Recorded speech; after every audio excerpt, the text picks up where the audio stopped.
A calligrapher died peacefully in his sleep. He soon woke up in a land of paradise.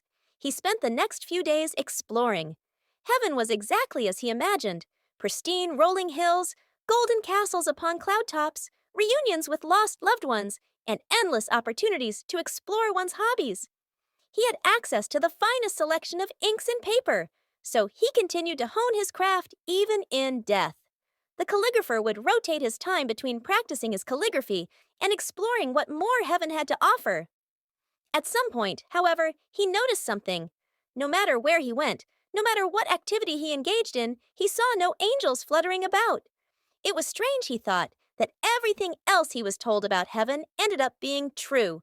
But angels were such a strong point of emphasis in the scripture. He asked around, and no other resident had seen any angels either.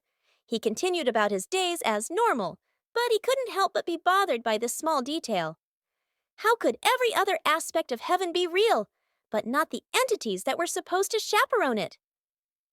As he pondered, he suddenly heard a knock on the door. "Who is it?" he asked, somewhat annoyed. "It is I, God," said he on the other side. The calligrapher hurriedly opened the door. "Oh, you! I'm so sorry. I didn't know." "It is all right, my son," God said.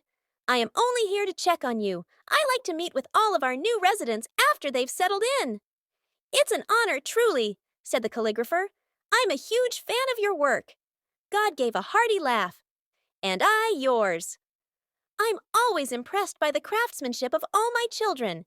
You know, they say that when an artist gets entrenched in their craft, it is as though they are experiencing a slice of heaven in that moment."